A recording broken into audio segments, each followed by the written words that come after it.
अस्सलाम वालेकुम दोस्तों, वेलकम टू माय चैनल। दोस्तों आज मैं आपको बताऊंगा कि आप तुर्की में जाके तुर्की का टेम्परेरी रेजिडेंस परमिट जो है वो आप कैसे अप्लाई कर सकते हैं।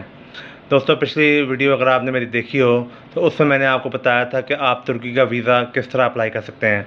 अगर आपने मेरी वीडियो नहीं देखी तो आप काइंडली इस वीडियो को देखें, उसमें मैंने बताया हुआ है कि तुर्की का वीज़ा आप कैसे अप्लाई कर सकते हैं। लेकिन आज ये जो वीडियो है ये तुर्की के टीआरसी के बारे में है, तो इसलिए मैं आपको आज तुर्की के टीआरसी के बारे में बताऊं कि आप वो कैसे अप्लाई कर सकते हैं।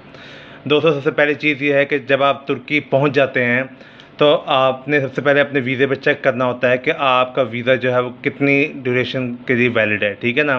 वैसे नॉर्मली वीज़ा 6 महीने या साल का वैलिड होता है, ठीक है। लेकिन उस पर जो ड्यूरेशन ऑफ स्टे होता है ना वो तुर्किश एम्बेसी की तरफ से होता है कि आपको 15 दिन का स्टे दिया गया है, 3 हफ्ते का दिया गया है, या 10 दिन का दिया गया है, या 7 दिन का दिया गया है। तो जो आपका ड्यूरेशन ऑफ स्टे होता है तो उसके अंदर आपने रह के आपने टीआरसी अप्लाई करनी होती है। अच्छा, अब ये टीआरसी होती क्या है? टीआरसी जिस कहते हैं टेम्परेरी रेजिडेंस कार्ड, और को टीआरसी पी भी कहते हैं, टेम्परेरी रेजिडेंस परमिट, या इसको रेजिडेंस परमिट भी कहा जाता है, यानी डिफरेंट नाम है इसके। तो मतलब इसमें यह है कि जब आप तुर्की पहुंच जाते हैं ना तो सबसे पहली चीज़ ये होती है कि आपने उनके ऑनलाइन जो वेबसाइट है उस पर जाके आपने जाके लॉगिन करना है। आपने जाके उसको अपनी एप्लीकेशन जो है वहाँ पे फिल करनी है, ठीक है। उसका लिंक मैं आपको दे देता हूँ, उसमें उसका लिंक उस डिस्क्रिप्शन में मौजूद है, और आप वहाँ उस लिंक पे जाके आप वहाँ पे टीआरसी अप्लाई कर सकते हैं। लेकिन ये बात ज़हन में रहे कि जिस पासपोर्ट पे आप ट्रैवल कर रहे हैं वो पासपोर्ट नंबर भी आपका जो वीज़ा पे लिखा हुआ है वो सेम होना चाहिए, क्योंकि जब आप तुर्की एंटर हो जाते हैं तो फिर तभी आप वो टीआरसी की एप्लीकेशन जो है वो आप कर सकते हैं। तो उसके बाद उसके डॉक्यूमेंट्स क्या क्या रिक्वायर्ड है। सबसे पहले जो डॉक्यूमेंट्स रिक्वायर्ड होते हैं वो ये होते हैं कि आपका एक वैलिड पासपोर्ट, ठीक है। आपका वैलिड पासपोर्ट हो गया। उसके बाद आपके आ गई हैं 4 तस्वीरें वाइट बैकग्राउंड में। उसके बाद आपकी जो अगली चीज़ होती है आपकी चाहिए होती है इंश्योरेंस, ठीक है। इंश्योरेंस का मैं आपको शेयर कर देता हूँ। आप इंश्योरेंस मतलब जो कंपनीज है आप उससे भी आप इंश्योरेंस ले सकते हैं। तीसरी चीज़ होती है आपका बर्थ सर्टिफिकेट, ठीक है। आप पाकिस्तान से जाकर बर्थ सर्टिफिकेट नादा से इशू हो जाता है, आप वो बर्थ सर्टिफिकेट आप साथ लगाते हैं। उसके बाद आपकी अगली चीज़ आ जाती है जो अकोमोडेशन है। अच्छा, अब अकोमोडेशन भी ये होता है कि अगर आप मिसाल के तौर पे आप किसी के पास रह रहे हैं, किसी के रेंट पे रह रहे हैं, ठीक है, आपने किराए पे घर लिया हुआ है, तो उसके लिए ये है कि आप जो है वो किराए का रेंटल कॉन्ट्रैक्ट जो है वो आप ले लें, ठीक है, आपके पास होना चाहिए। और उस रेंटल कॉन्ट्रैक्ट को आपने इसको नोटराइज़ करवाना है, ठीक है। नोटराइज़ करा के आपने उसके साथ वो रेंटल कॉन्ट्रैक्ट लगाना है। और उसके बाद डिपेंड करता है कि आपका पर्पज़ ऑफ स्टे का, अगर आप एज टूरिस्टिक पर्पज़ के लिए रह रहे हैं तो आप उसमें आप अपना ट्रैवल प्लान भी लगा सकते हैं। अगर आपने बिज़नेस सेटअप करना है तो आप बिज़नेस रजिस्ट्रेशन सर्टिफिकेट जो है वो लगा सकते हैं। मतलब उसमें यह है कि बिज़नेस रजिस्ट्रेशन जो होता है वो आप पासपोर्ट पे भी करवा सकते हैं। वो उसकी कोई कंडीशन नहीं है कि आप जो है वो कि आप जो है इसको मतलब आप बगैर आपके पास टीआरसी हो तो तभी आपका बिज़नेस आपका रजिस्टर होगा, ऐसा नहीं है।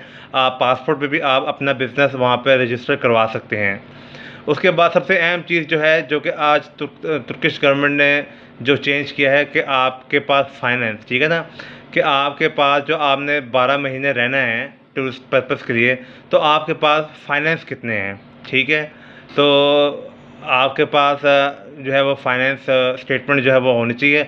अगर आप बेशक पैसे लेके आते हैं आप बैंक अकाउंट खुलवा सकते हैं, ठीक है। वो पासपोर्ट पे भी खुल जाता है बैंक अकाउंट, उसके लिए ज़रूरी नहीं कि आपके पास टीआरसी हो, आप बैंक अकाउंट भी खुलवा सकते हो। तो वहाँ बैंक अकाउंट खुलवाने के बाद आप जो है उसमें पैसे डलवा दें और बाद में फिर वो स्टेटमेंट आप निकलवा सकते हैं, और वो स्टेटमेंट आप अपनी एप्लीकेशन के साथ जो है वो आप उसको अटैच कर सकते हैं, ठीक है। दोस्तों ये सब चीज़ें हो जाती हैं। आप अपनी एप्लीकेशन जो है वो उसके बाद एप्लीकेशन फ़ीस जो है वो आपने पे करनी है, ठीक है। वो उनका तुर्की का टैक्स ऑफिस जो होता है, मतलब हर इलाके में उनका एक टैक्स ऑफिस होता है, ठीक है। वो डिपेंड करता है कि आप किस इलाके में रह रहे हो। अगर आप जिस मिसाल के तौर पे सुल्तान अहमद में रह रहे हो तो सुल्तान अहमद में भी उनका ऑफिस है। अगर आप फिंडिक ज़ादे में रह रहे हो तो उधर भी उनका ऑफिस है। तो मतलब डिफरेंट एरियाज़ में उनका ऑफिस हैं। तो आप वहाँ पे जाके जो है अपना वो टैक्स जो है वो जमा करा सकते हो, ठीक है, अपनी जो उसकी जो फ़ीस होती है आई मीन। तो उसके बाद एक फिर उसकी एक और चीज़ रहती है जिसमें कहते हैं टैक्स, फॉरेनर टैक्स, ठीक है ना। वो भी आप ऑनलाइन अप्लाई कर सकते हो। उसके लिए बहुत ईजी है। आप उनकी वेबसाइट का लिंक मैं आपको दे देता हूँ। आप वहाँ पे जाएंगे, आप उसको क्लिक करेंगे, आप वहाँ पे जाके अपना फॉर्म वगैरह फिल करेंगे तो आपको वहीं पे ना एक प्रिंट आपको इशू हो जाएगा फॉरेनर टैक्स नंबर का। तो वो टैक्स नंबर आप इस्तेमाल कर रखना है, उसी के अगेंस्ट आपकी फ़ीस जमा होगी।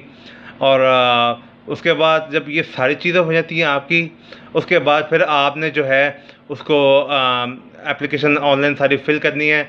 और उसके बाद फिर आपकी अपॉइंटमेंट जो है वो आपने वेट करना है। जब आपकी अपॉइंटमेंट, आपको मैसेज आएगा कि आपको अपॉइंटमेंट जो है वो आपकी आ रही है, तो फिर आपने उस शेड्यूल अपॉइंटमेंट में अपने सारे डॉक्यूमेंट के साथ आपने उनके इमिग्रेशन के ऑफिस जाना है और ये सारे डॉक्यूमेंट्स आपने जमा करा देने हैं, ठीक है।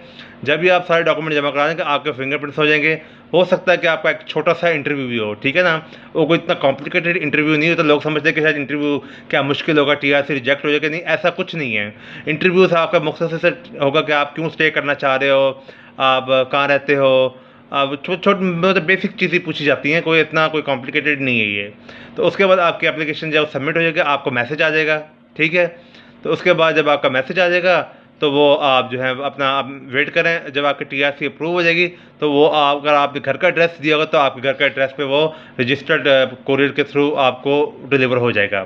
दोस्तों आजकल लॉकडाउन चल रहा है, तुर्की में भी लॉकडाउन है, तो इसलिए आजकल वो ये है कि एप्लीकेशन जो है वो एक्सेप्ट हो रही हैं फिर भी, लेकिन ये है कि वो आपको कोरियर के थ्रू जमा करानी होगी, ठीक है। जो ऑथराइज कोरियर हैं उनके थ्रू आपको जमा करानी होगी एप्लीकेशन।